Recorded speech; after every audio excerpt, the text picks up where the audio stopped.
We should have been like, I got a mental coach for you. Oh, yeah. Yep. Menace Bermudez. Hello? Hi. Hey, what's up? Michael Chiesa. Boys ready? Finally, welcome back to Menace and Yeah, The Man. we're just gonna I think the video was taking up too much data of the internet and was like, you know what, guys, you're not doing this. Because we were so the outdoor idea backfired, huh? Yeah. 100%. Well, last time we did an outdoor episode, we weren't doing video at the time. So no wonder why it was a smooth episode. You're like, yeah, fuck yeah, we're going to do video outside now, and then all of a sudden, nope. Yeah. I mean, I'm an idiot, and Dennis is an you idiot. You're a bigger idiot. I disagree. I think you both are very intelligent. I don't know what you do for a job, but I know what Dennis does. I know what he used to do for a career. You guys run a podcast. I'd say you guys are pretty smart. It took us 45 minutes, though, to remember, oh, yeah, last time we didn't do any video. That's why it was all so smooth. So, yeah. Lay off the reefer, boys. Well, no, Menace don't get in that game at all. Only me. There you go. And he can't. He works for the union. He can't. He's a union worker. Yeah, but like it's weird in New York. They just passed a law actually where you can have THC and CBD in your system, but I think he's in a gray area because he has a CDL license and drive a truck. Yeah. So what's going on with you, Michael Chiesa? We caught you before playing with your dog. What are you up to now? I'm just running around, running some errands, wondering why my car is beeping at me. Or actually, it's not my car. I'm driving my girlfriend's car. But yeah, nothing really, man. Just been, been training. I don't really have anything coming up right now, but I like to stay active. I like to train jiu-jitsu a lot, and just living the welterweight life, lifting weights every day, and just fucking enjoying life, man. Man, what are they waiting for to get you something? It's looking like January's the date. I had some family stuff come up. They wanted to get me in there in November, but I had some family stuff come up that I had to kind of take care of. So I got that on the back burner for now. I can't tell you who I'm going to be fighting, but I will tell you he is ranked and he is in the top 8 in welterweight. So, so it's a big fight for me, and news will break soon enough. I'm told. Keep my trap shut. They're working on the logistics and stuff, and they'll have once they have the location set, then I can announce who I'm fighting. But it's a guy in the top 8, so I'm really excited to get back in the rankings. You know what I mean? When I left lightweight, I was ranked like number 9. I think I was ranked number 9 when I left. At the highest, I was like number 7. So I'm really stoked to like finally get back in the mix. You know what I mean? I really want to fight the best guys I possibly can. Especially at this point in my career. I'm 31. I'm in my prime. I feel good. It's so much easier for me to stay active and just continue to like stay in the gym when I'm not killing myself cutting weight all the time and stuff. So, life is really good, man. I'm really excited to, start my campaign off in 2020 at the beginning of the year and really get the ball rolling and work my way up to that title shot. Oh, for sure. And you've looked amazing at 170. I feel like you're one of those guys where, like, 165 you could probably do really well in if they made that division, but 155 was killing you. Yeah, man, it just took away from – it got to a point with me where being, like, with my grappler, with my style being a grappler and stuff, it's like, you got to lift weights. You got to really focus on your strength conditioning. And, as I'm continuing to do that, it's making my weight cut harder and harder because I'm getting bigger. And, it just got to a point where it was just time to, like, you either got to change your style or you got to, like, jump up a weight class. And I'm just like, I don't want to change my style because it's got me this far. It's got me on the cusp of title shots. It's gotten me into being a perennial contender. I fight well. I have good skills. But this weight cut is just like it's taking away from all of that.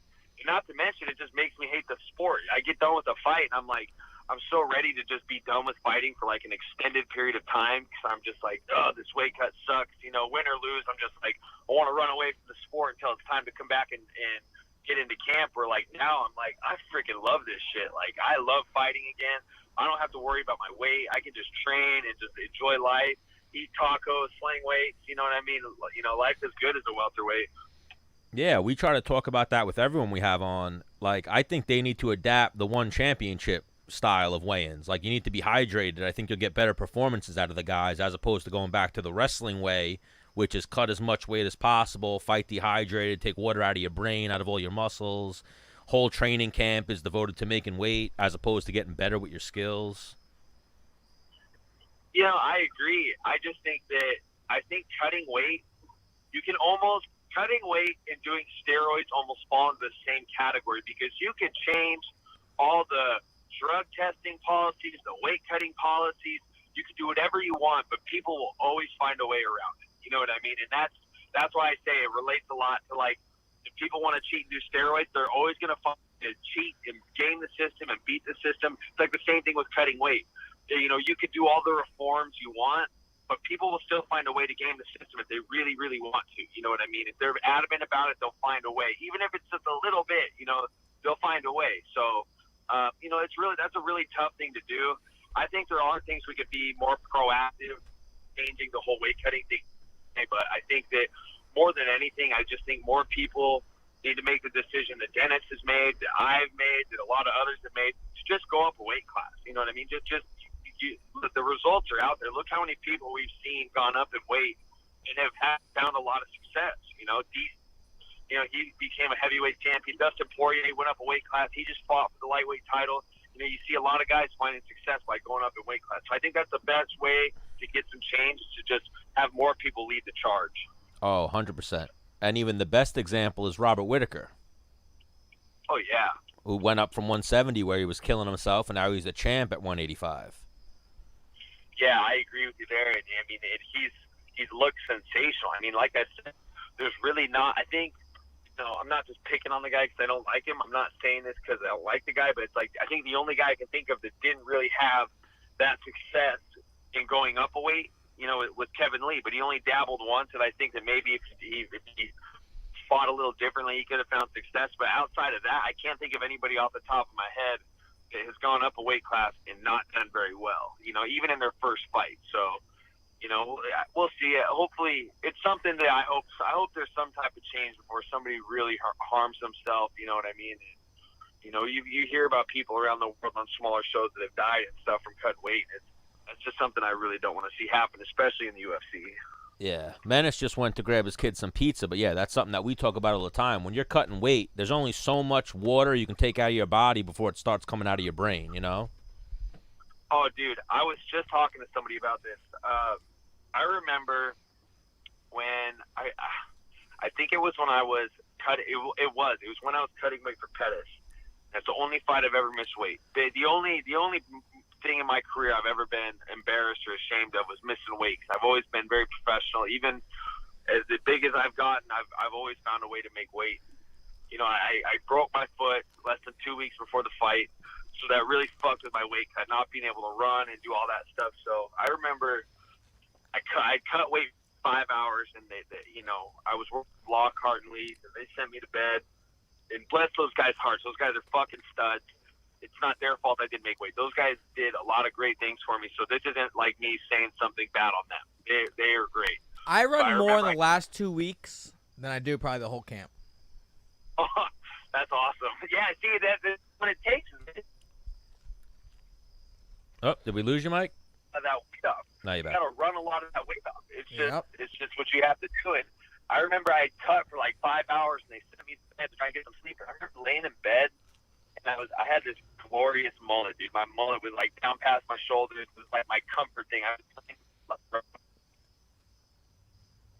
You're going in. You're going in. Hold on, Mike. You're going in and out on us. So give it a moment. Let the what do you have? Verizon or AT&T?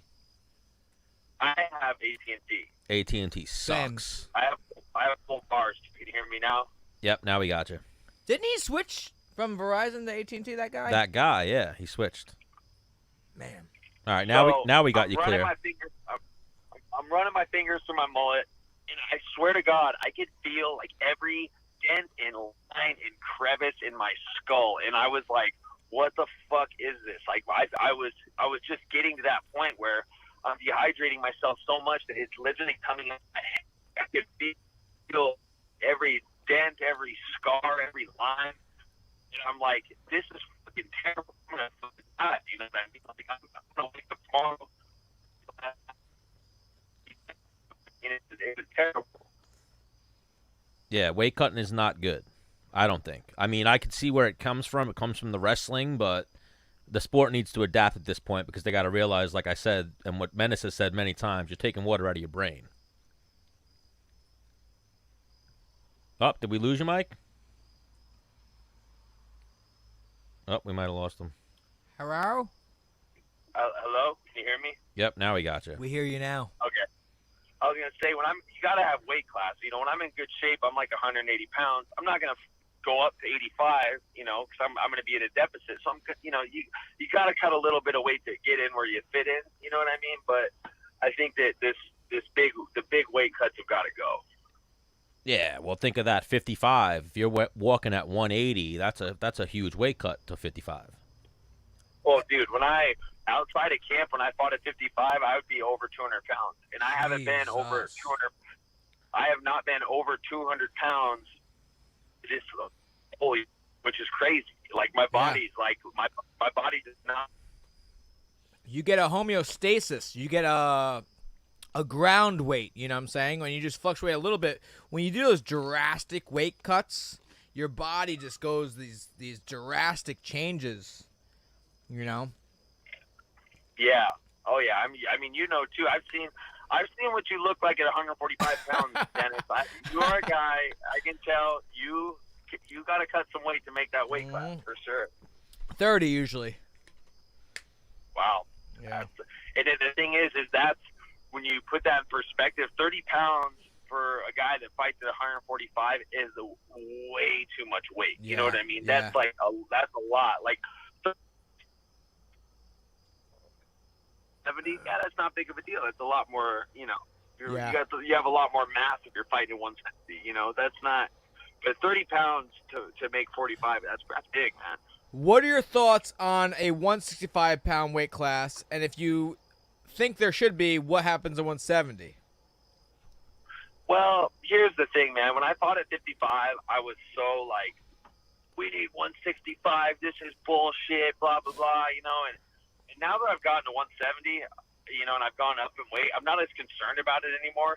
And honestly, if they added a 65-pound weight class, you know that they're going to get rid of 170.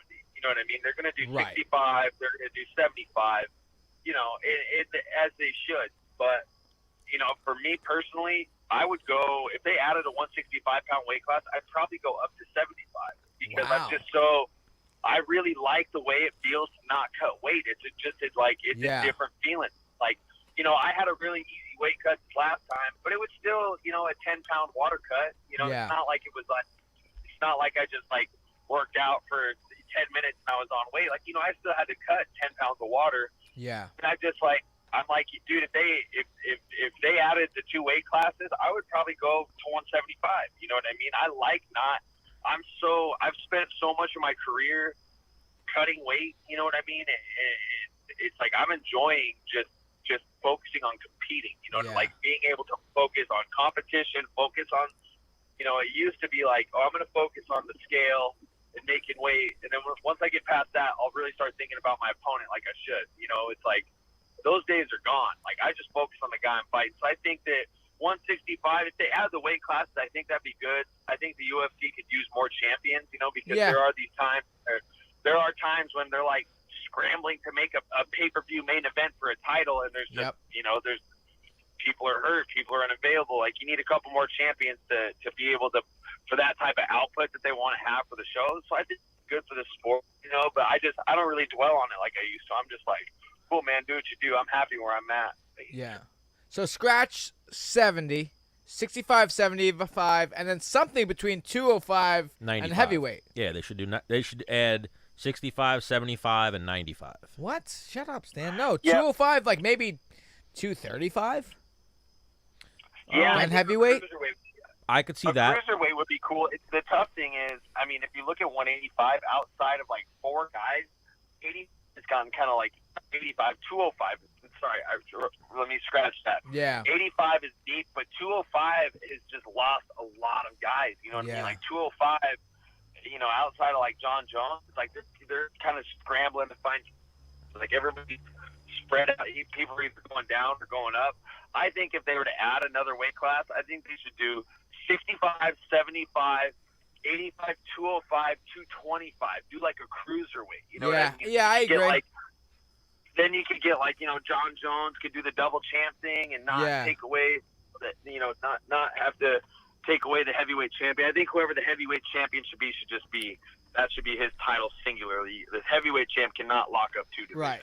Now the thing is so you said there's nobody at 205, right? Dom Reyes. Well, the thing is, if the UFC wanted to make more people at 205, they could with their promotion power. They just decide not to. Yeah, that's true. And there's still good guys. Don't get me wrong. That's totally asinine of me to say. There's no guys. Right. You're saying TV household names. Yeah, there's not a lot of like Dom Reyes. We all know how tough Dom Reyes is. That guy's fucking good, but nobody really knows who he is. You know what I mean? And Corey Anderson, he's another guy. He's super tough. The guys that in the UFC, we know how good he is, but it's the household name. Yeah. It's kind of tough. And you got. Guys like Rockhold kind of fell off. Like a Luke Rockhold, had he beat John Blachowicz, that's a good guy, to be a household name contender at 205. It's just, there's still talent at 205. It's just as much as any other weight class, but there's just not the name, you know what I mean? And that's, unfortunately, if you're in the UFC, that's what is important to the UFC is the name, power, the name and what kind of power it brings to the ratings and things like that, you know? I tell you what the UFC should do, and I know I would have blossomed like a motherfucker, is have a TV show where you follow around one fighter for 1 week.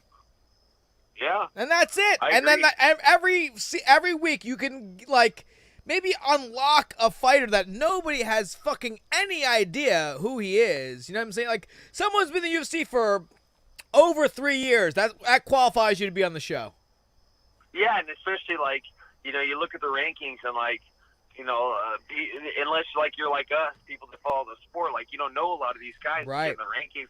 There's something you could do, to get the casual fans to pay more attention to these guys. That's something good. Anything to promote somebody, and I know that the UFC will do things put guys out to be guest fighters and do things that's great, but that only exposes them to the limited amount of people that are attending an event. It doesn't expose them to the millions of people around the world that watch the sport, so it's there's only so much the UFC can do, but I definitely think that there are some things they can do to get there. There's a lot of guys that should have more of it, like Dom Reyes, just getting back on that guy. It's a lot of people should really fucking know who he is. That's a tough ass guy, you know what I mean? And nobody they're dude, that's the main event for Boston.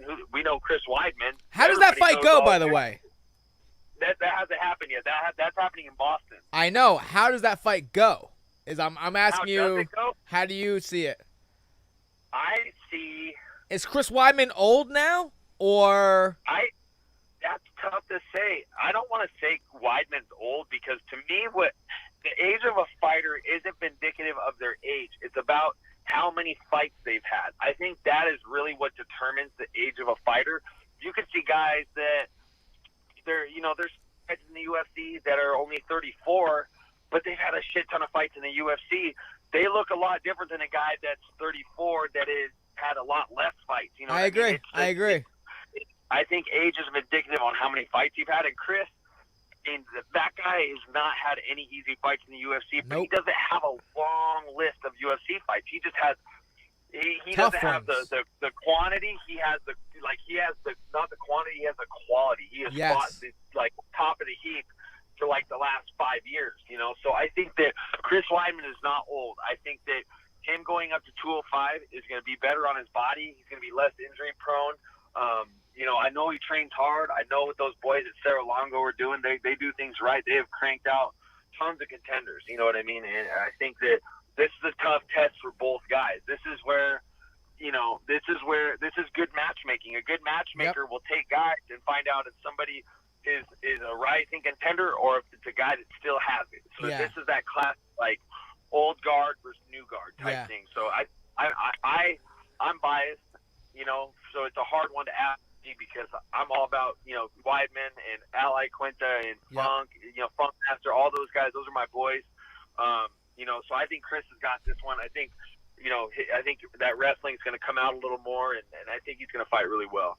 I just hate being in a position that Chris Weidman's in right now. It's like Must win. Well, no, I mean that's on the table, but like Every fight's a must win, but this is a real must win. But this is like Dom Reyes has everything to gain, nothing to lose, kind of. Loses a title shot.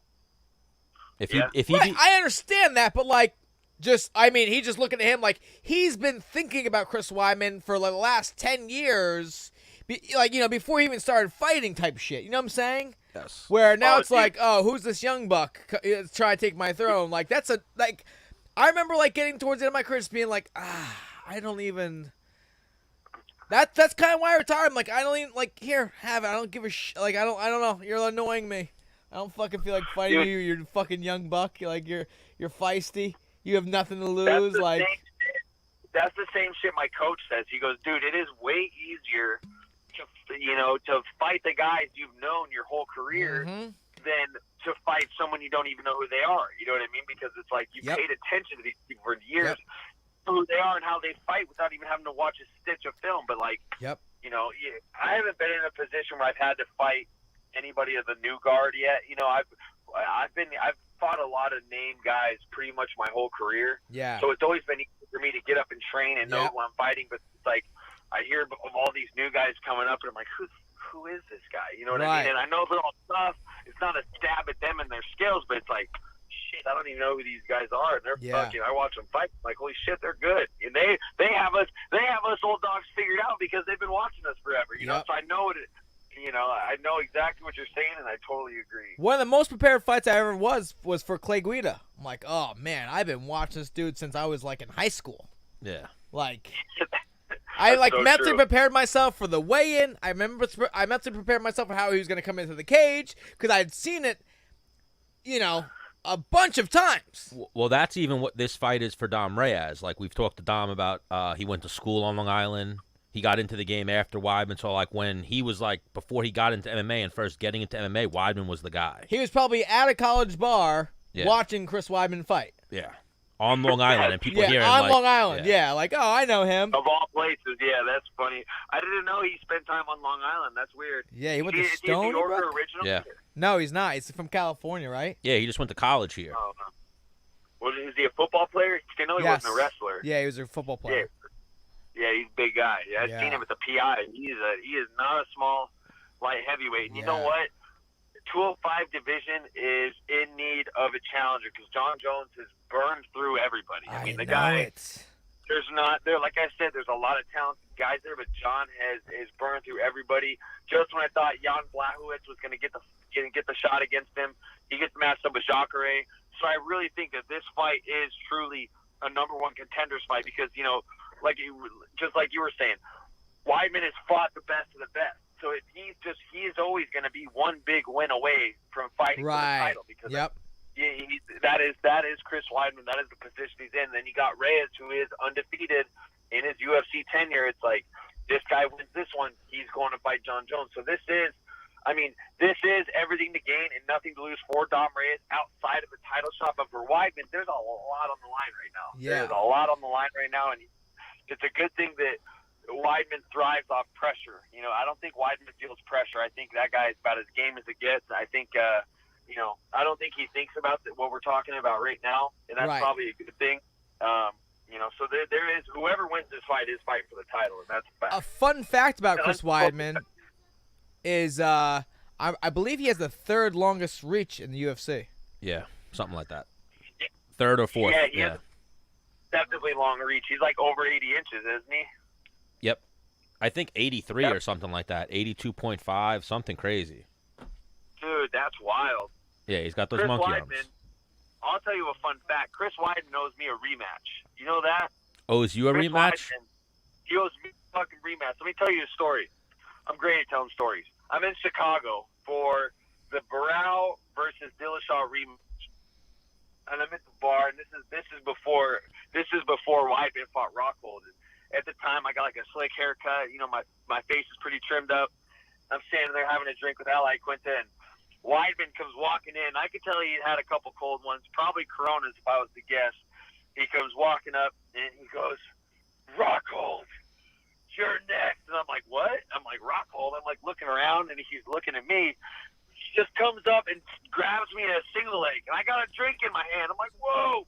And I'm fucking Weidman's trying to go for the single. I'm getting a little whizzer. I get a little underhook. We finish. I'd say he did better. He didn't get the takedown.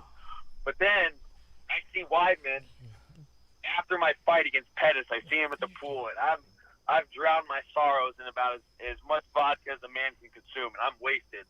I see Weidman. I'm like, Weidman, you're next. I want my rematch. And he's just like, get this guy away from me, dude. I just went, like, everywhere he went, I was just behind him. I'm like, Weidman, I want my rematch. Oh, I could send you a picture of it's like Weidman and Wonder Boy, like, taking a picture of some guy. And I'm just like, you can see me over Weidman's shoulder behind him, just like reaching out to grab him. Yeah, he's a big boy. You got to just shoot on him when he's not looking. Give him no heads up and just shoot right in, take him down. Then like I took you down. Know, that's what he did to me. I'm like, oh, he's Rockhold's here. This is crazy. They're about to fight. And he's like, oh shit, no, he called me Rockhold, and he fucking almost made me spill my drink on myself. I'm like, Weidman, we're gonna have it out, dude. I want my rematch. That's amazing, motherfucker. So, even funny story. When I lived in Florida, I was training at the top team, and I had long hair, so they called me Guida. And they would call me. Shit. You were on The Ultimate Fighter at this time, so they would call me Chiesa. And then shit. I jokingly, when I was in California, you were about to fight Tony Ferguson. Did you and Ferguson fight, or that fight fell through? Right? I was supposed to fight, and then I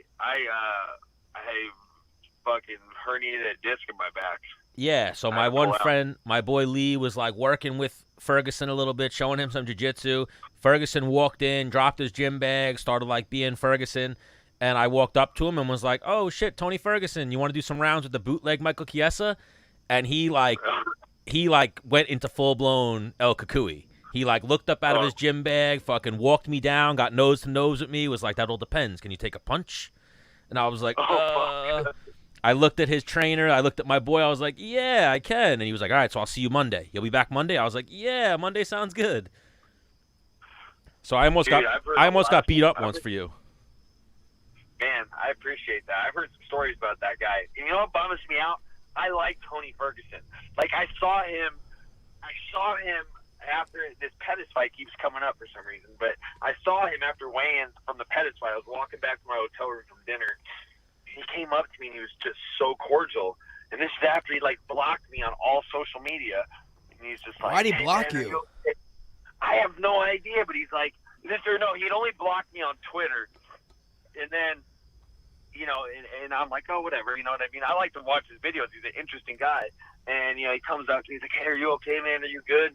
Yeah, you look pretty bad at weigh-ins. He's genuine concern. I'm like, wow, Tony Ferguson is a nice guy. You know what I mean? Like, everybody says he's such a jackass. I'm like, he's being so cool. We were supposed to fight. Like, wow, what a nice guy. And then, like, I went out and did I know it was some interview I did when he was getting ready to fight Khabib before Brooklyn. Or no, some other fight when he's supposed to fight somebody. I think Pettis. I don't remember who. And well, maybe one of the four times. I'm always talking the guy up, and he must have heard it. He got pissed. He like blackballed me from everything. I even think he blackballed my girlfriend. I think he found out what her Instagram is and blocked her too. And I'm like, yo, what the fuck, man? I want to watch your speed bag videos. What the hell? Yeah, I'm a fan. Why are you doing this to me? And even that, I was told he was just joking around with me that day, but then the next day he hit me up for training, but I was in Fresno at a Bellator event, so I was like, man, I almost got beat up by Tony Ferguson. Yeah. But yeah. He's a wild card, man. I heard 1 minute he's hot, 1 minute he's cold. You just never know what you're going to get with the guy. Yeah, but that's to be expected with all you guys. You're all crazy, the guys who are at the top. It takes a crazy motherfucker to make it to the top 15. Yeah, it takes some, man. I don't know. It's nuts. I'm looking forward joining the guys in the top 15 at welterweight, which is what's crazy about 170 is I really one of the why I wanted to move up in weight. 90% of the reason was my health for sure, but the other side of it was like 155 is just getting a little too hairy. There's a champ, there's an interim champ. Conor's sitting in the fringes. Whenever he comes back, he's can leapfrog everybody. And he's earned that right, I guess. At that time he had. So I'm like, I'm going to go to 170. There's just a much more clear picture. And then now that I'm here, it's like Colby won an interim belt. Usman's a champ. There's a BMF belt. Yeah, there's a lot of things going on. I'm like, gosh, shit, back in the muddy waters. You know what I mean? Yeah, and I mean, I get it with Conor though. Like I went to the press conference for Nate and Masvidal, and I'm the one who asked that question. I asked Masvidal, like, what do you want next, a title fight or Conor McGregor? Knowing that all him and Nate ever say is, I want the fight that makes me the most money. So who is that? It's Conor McGregor. You know what I mean? Yeah. Yeah, like anyone wants that fight with McGregor because it's going to generate the most views. So if you beat Conor McGregor, you're Nate Diaz. You're fucking on. You know what I mean? Like, you're the guy if you beat him. Yeah. But yeah, I mentioned it to Masvidal, and then all like trolls and internet fucking, internet know-it-alls were like, why would you ask him that question? Why would you ask that question? I'm like, because I knew that's what It's the elephant in the room. Like, why would you ask the question? You know what I mean? It's like, that is the money fight. You know, outside of this matchup, which takes these two to make it, it takes Nate Diaz and Jorge Masvidal fighting each other to make this a money fight. But outside of this matchup, that's the only money fight for either guy. I mean, if I remember right, Masvidal said he would rather fight for the title than fight Conor. Right?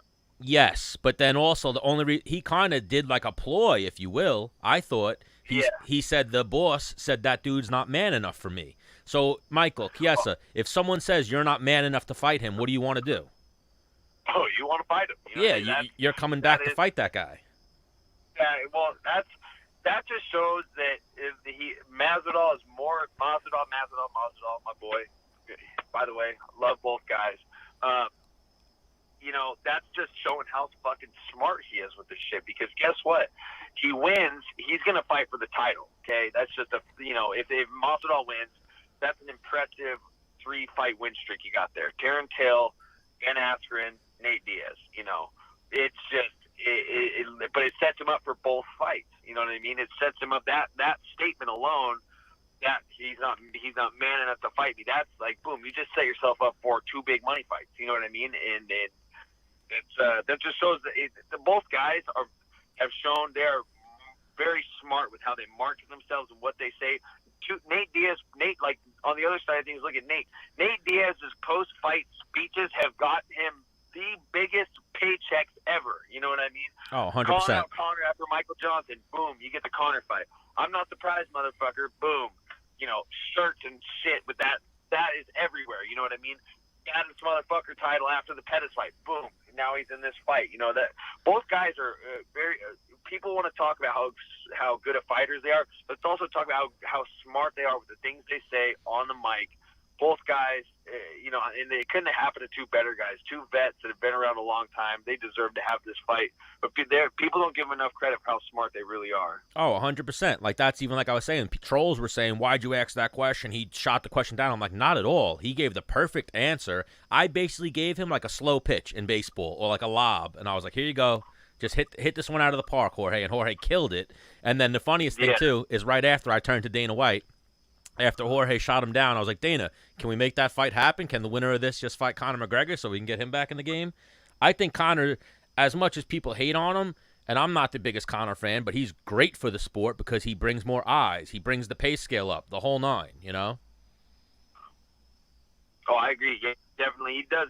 He's done a lot of good things for the sport, and I think that, he's a part of the reason why these guys are getting pay-per-view points for this fight. You know what I mean? He has changed a lot of things in the game for the better outside of the antics. You know what I mean? But it doesn't matter if Conor's gotten to the point where he's not just mouth. The guy has skills. You know what I mean? Just because he got beat by Khabib doesn't mean shit. You know what I mean?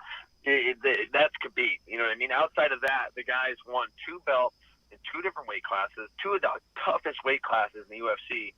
The guy has skills, and no matter what, if you like him or you don't, you're going to tune in and watch the guy fight. It's not just the antics, it's the skills, too. The guy has the skills, that's for sure. Absolutely. And that's even like you said there he's a 2-time champion. Even though you could say he didn't defend any of the belts, it takes a fucking really skilled fighter to win a championship. Like, that's why if Weidman can beat Dom Reyes, no matter what his most recent fight record is, he might be in title talks, because he's a former champion. It's not easy to become a champion in the UFC. No, not at all. And he did it twice in 2 weight classes. That's beyond impressive. That's amazing.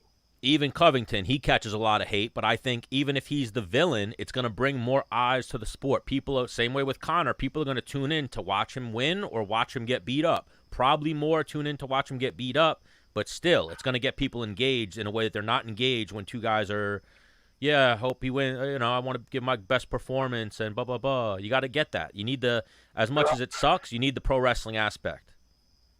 Dude, the problem with Colby is there is a line, and it's not that I'm like, yeah, he says things that are way over the top, you know what I mean? And I can't even say that one of my good friends is Chael Sonnen, and that guy has stepped over a lot of lines, and I've found it nothing but laughs out of it. Like anything Chael said, whether it's too much or too little, it never ceased to not make me laugh. I mean, the guy cracks me up, but Colby, his antics are getting so bad that it makes people like when someone talks a lot of shit and plays the heel card. Like, yeah, you tune in because you want to see him lose. You know what I mean? It's like you love him or you hate him. You're just gonna watch. You're gonna tune in to see him fight, whether you want him to win or you want him to lose. For Colby, I think it's getting so bad that people just don't want to watch him at all. I think even if he has more haters than he does fans care, and that's fine. But I don't think that it really is benefiting him at all because he has gone beyond heel. He has just became a very unlikable fighter. There is a difference between being a heel and just being somebody that nobody likes. You know what I mean? I just don't think that people really want to tune in and watch Colby at all. You know what I mean? It's like, well, the funny thing is you mentioned Chael. I think he's doing it off of like Chael's instruction, if you will. Like I think Chael told him to be like this a little bit. They're good buddies. Yeah, I could see Chael having some kind of influence, but he took it over the top. I think it's just a little over the top, and the political stuff, and it's like I don't know, man.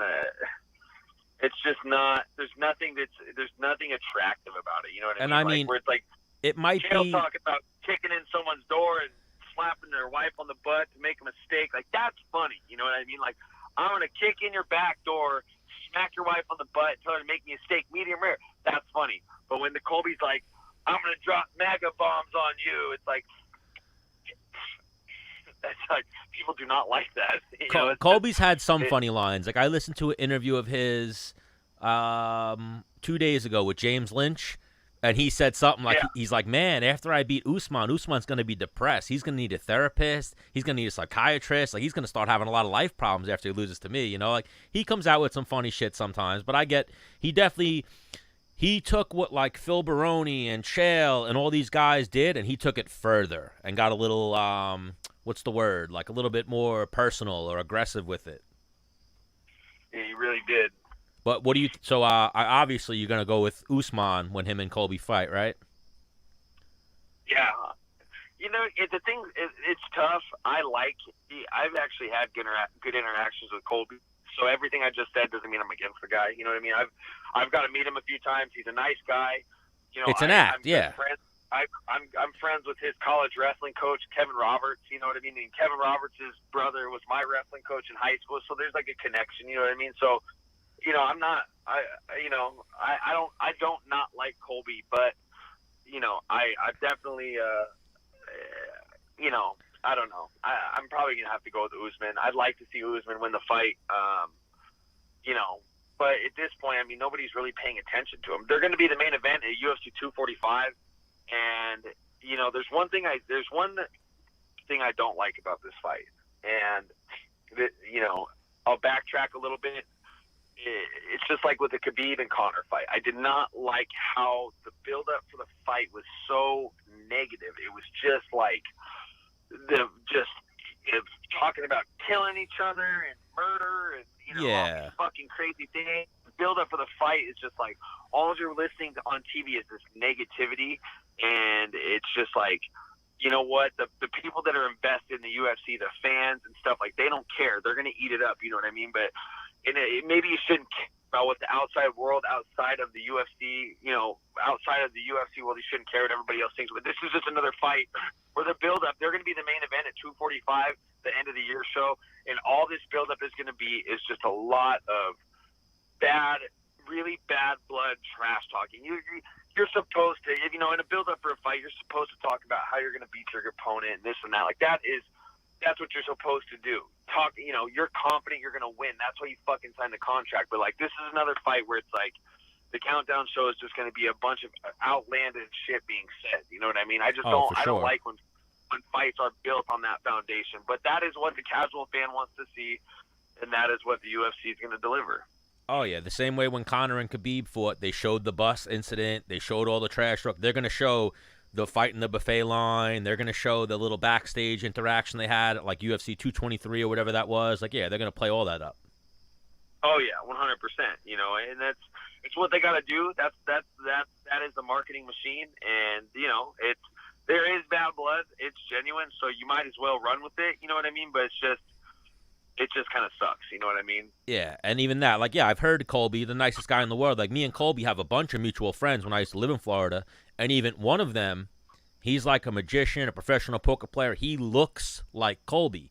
So after Colby wins, people will be like, oh, they'll see him in the casino, the same casino Colby plays at, and they'll be like, oh, congrats on the fight, congrats. And he'll have to be like, listen, I'm not Colby, you know what I mean? So after he started saying all the bad shit and became the heel, now people come up to him like, yo, what the fuck is your problem? And he'll be like, excuse me? And they'll be like, you said that shit about Brazil. Like, people got negative on him, and he's just a friend who looks like him. Even if they weren't friends, he just looks like his doppelganger. Wow. Oh, yeah, it's too funny. That's wild, man. That is wild. But, yes, we've had Usman on the show. We got to get him back on. And even we like at Menace and the Man, we like to take the negative and turn it into a positive. So we would love to get Colby on sometime too and try to get some laughs out of him, maybe get his real side. But so now we'll get a little bit of your talk on that. Let's get back into the 170 division. Who do you got between Masvidal and Nate? Man, that's a tough fight for me to pick. I am a friend of. I'm friends with both guys. You know what I mean? I've had a good relationship for a long time. Masvidal handed me my first pro loss. We became friends since then. I don't really want it. I don't really want to pick on this fight. I don't really want to pick, and I usually will say, like, no offense. This is, I don't want to hurt anybody's feelings with this too. I think he's gonna win. This is just just may the best man win, and I hope to see both guys do very well. So that's just a pick 'em for me. And sometimes that's better because it's going to make the fight enjoyable no matter what. Usually, if you got a dog in the fight, it sucks when you see him lose and you love to see him win. But this is one where it's like I like both guys. Genuine relationship with both guys. So I just want to see both guys compete to be their best and may the best man win. Oh, 100%. This is a fight like that for me as well. Like, two of my absolute favorite fighters. Like, I didn't want to see them fight, but now they're fighting, and it's like, oh, I don't know which way to go. But you kind of see what I'm doing here. I'm singling out the 170 division, so I think I know who you're fighting next. He definitely has black hair. He just might. I can't say too much. Well, I'm looking at the top. He's in the top 8. I'll tell you that much. Well, even that, I'm looking in the top 8. Everyone has black hair, so that's why I was going with that. Yeah. See, look at that. Yeah, I'm fighting a guy with black hair. He's black hair. He's in the top 8. That's your only clue. So, do you have kids, Michael Chiesa, or no kids yet?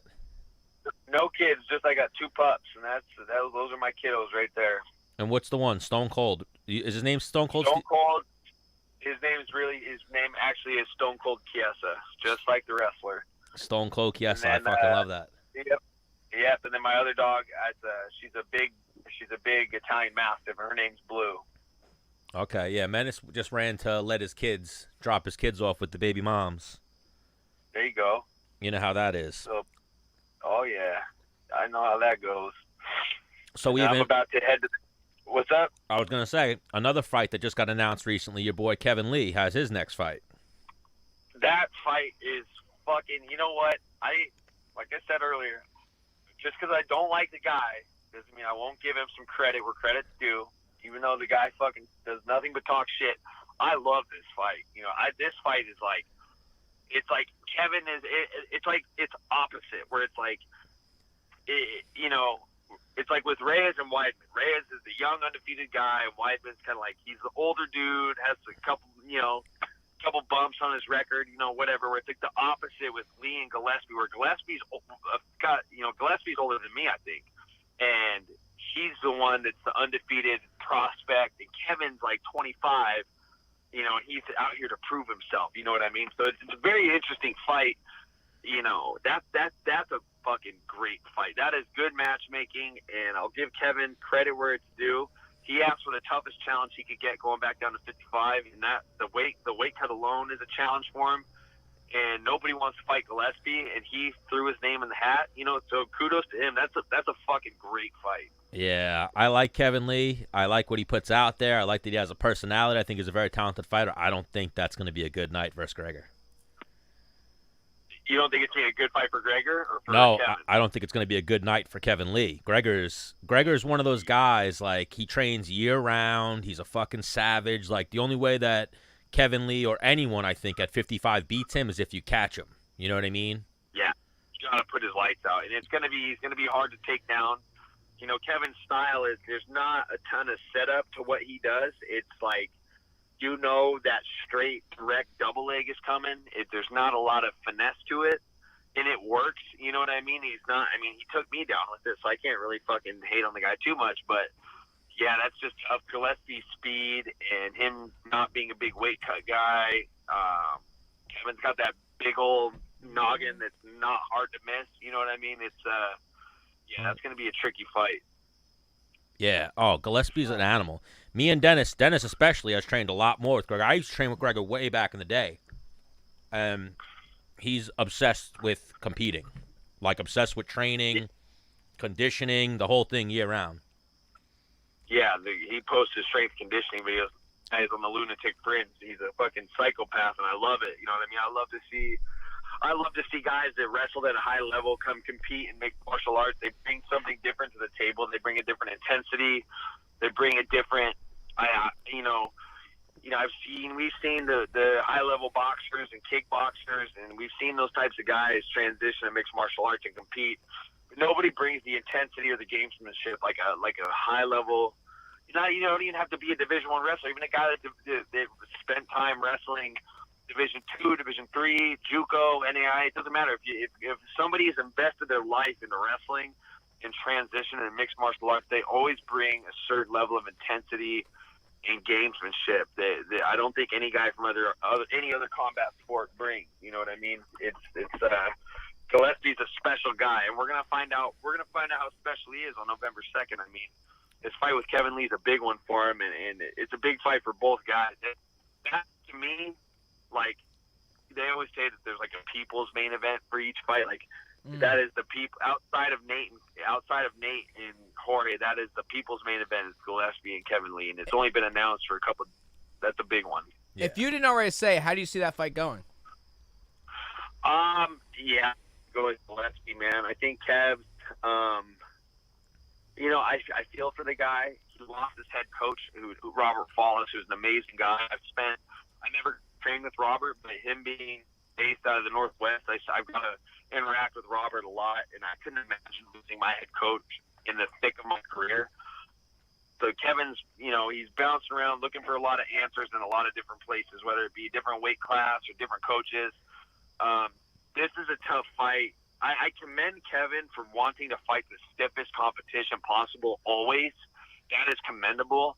But in the same sense, like, sometimes you need to there are no gimmies in the UFC, but sometimes you need to, like, reset and not go looking for all the answers in different places. Maybe you needed to, we know how good you are. Maybe to fight somebody at your level or maybe a little below. Like I said, I commend him for always chasing the toughest challenge possible. He is always looking for Khabib, he's looking for GSP, he's looking for this guy, that guy. He's getting Gillespie. It's like he's never just giving him a chance. Like, you know what? Why don't I just let the UFC do their job? Who do you want me to fight? You know what I mean? Pick the fight. He called out Gregor? You know what I mean? Yeah, he asked for the fight. I mean, he's like, I like Kevin versus Makhachev. Makhachev is tough as shit. Everybody at 55 is tough as shit, but I like that fight more. You know what I mean? Makhachev's, he lost a fight. He hasn't looked. Makhachev's super tough, but his last couple fights haven't been the greatest. You know what I mean? But, like, that's a perfect fight for Kevin, where it's like you're going to fight Gillespie, who has been nothing shy of fucking amazing in his UFC. He all but one fight, he's finished. You know what I mean? So it's. I'll tell you exactly why Gregor took the fight. Why? And hang on, he never told me why. Well, But here's what I'm thinking. I know Gregor well enough. Al Iaquinta came into the Hofstra room, I don't know, 6 years ago. Gregor beat the fucking piss out of him. Till he could barely get off the ground. Gregor, because Gregor was flirting with the idea of fighting, so he's like, this guy's in my weight class. Gregor fucking piss pounded Al. Al never came back to the Hofstra wrestling room. So in Gregor's mind, he'll beat Al in a fight. Al beats Kevin Lee not once, but twice. So Gregor's like, oh, if Al could do it, I'll crush him. Yeah. Yeah. Well, that's something I was going to say. I've heard through the grapevine that both of these guys have been offered each other before. And Kevin Lee will say Gregor turned the fight down, and Gregor will say I fought someone else, because Gregor gets offered a few names. Yeah. So of course, that's standard procedure. I've heard that, and then also, like you told the Al story, I know that story, and then I'm pretty sure Gregor beat Gaethje in college in wrestling, so he has that mental edge he feels over Gaethje, and then even he's gone out to the BMF ranch and done endless rounds with Cerrone. Yeah, but he'll never fight Cerrone, I don't think. If the UFC makes him, like if all of a sudden the UFC says we have one fight offer for you, But I will say, I'll tell you this, and I know from stories I've heard about Gregor might have piss pounded him in wrestling, but I guarantee you, Cowboy Cerrone put a fucking leg upside that dude's head a couple times. No. Gregor said whenever they did just stand up, Cerrone would fuck him up. But if there's if it was MMA, Gregor would take him down 12 times in a round. Yeah. Or take him down, he would not get back up. There's one thing that's not good about that, though, is I think that something a lot of fighters don't do, and I think that they should do more, is talk less about training. I think that when guys are like, oh, I trained with this guy and I fucking kicked his fucking ass. I'm like, well, it's one thing if someone else is like, oh, I was in the training and watched these guys do this. That's one thing, but it's another when you're like, oh yeah, I was training with fucking Johnny Smith and I beat his ass. It's like, what? Well, you kind of sound like a tool when you say that. You know what I mean? When you're like, I hate when there's like the build, like going back to Colby when he's like, when I trained with Woodley, I did all these things to him. It's like, it's one thing if somebody was like, let's say like Coach Mike Young or like, we're like, oh man, I watched Colby and Woodley train and, Colby kicked his butt a little bit. That's one thing, but when you're the guy that's like, I trained with him and I beat him up, it's like, well, that's training. And, did you get paid? Was it on TV? No. Yes, but also sometimes the training room can have a little bit of implication what might happen in the fight. Yes and no. I mean, there is the chance of that, but if that was the case, I should lose to a lot of people because, back home, at least for me, from my perspective, I get beat up by everybody in my practice room. I get my ass kicked by just about anybody I've trained with in Spokane, but I perform really well when I compete. You know what I mean? Oh yeah, that's even a real thing with Gillespie. I've seen lesser people fuck Gregor up, and I've been like, really? That guy fucking tapped out Gregor? And it's like, yeah, training is training. But then those times when both guys are dialed in and it's almost like a fight in the sparring room. Hang on, in Gregor's defense though, when he was doing these things with Don Cerrone and Frank Yeager, he wasn't even in the UFC yet. Yes. No, I remember because I've followed Gregor for a long time on social media. So I remember seeing posts about him going out to the BMF Ranch and training with Cowboy and all that stuff. Well, even an example I was going to use was Covington versus Robbie Lawler. They trained together enough in the gym that everyone, I would say most people at American Top Team knew how that fight was going to go. Yeah. We had Din Thomas on. He didn't want to flat out say, but he gave us the hint of all right, so Colby's going to win this fight, and then anyone else I talked to said, yeah, Colby used to just maul him, smother the shit out of him. So then it turns That's into a different vibe too. When it's different when they've trained together extensively. You know, it's a different thing if it's like, yeah, I trained this guy one time and I beat him up. It's like, well, were you in camp? Was he in camp? Were you out of camp? Was he out? Like how there's a lot of different ways that can be portrayed depending on what type of position or what type of situation either guy's in. Oh, 100%. So, Michael Chiesa, we've had you for a minute. Before we let you go, a new segment we almost want to start because I've seen you when we posted the thing about Phil, you commented. So, do you have a good Phil Baroni story? Oh, Phil? Oh, man. Phil Baroni. He's a character. I've trained with him, at Syndicate a bunch, and he's just funny. You know what I mean? He's just got the fucking, the accent, the attitude. You know what I mean? Like, I don't really have like a direct story per se, but it's just like I've talked to Baroni a lot, and fucking is another fellow Italian. I fucking love the guy. Don't do that. So I wish to have those segments. Oh, you broke up a little bit. What'd you say? You could have your own segment? I was gonna say Phil Baroni should have awesome. I mean, he's like this guy's ever watched. He's got the and top 3, one of the best knockouts. Man, as soon as we got you talking about Phil, you started cutting out again. Worst day of my Turn life. the corner. Oh. Better now? Nope. Now try talking. Let me see now. How about that? Yep, now we got you. I like it. Fucking AT&T. Always fucking us. Fucking AT&T. Well, if you guys want to sponsor us, we'll let you sponsor us. I was just going to say, Phil Baroni is these guys are fucking stud. He's one of the first guys that ever walked in the UFC. Has one of the best knockouts in UFC history. He's the man. He's the fucking man. He's the fucking man. The best ever. Ever. He's the best ever. Ever. All right, Well, Michael good Chiesa. shit, Oh, boys. and even so here, Menace was out of the room. Michael Chiesa is fighting one of those gentlemen in January. Somebody with black hair. Someone with black hair. That's the only hint he would give me. Yeah, I like that. Well, that's the only hint I can get out of him. But he's in the top 8 and someone with black hair. So get it That's all done. you get. Get it done in January when the fight gets announced. Come back on and hang out with us a little more, Mike. We enjoy having you. Yep. Sounds good. Thanks, boys.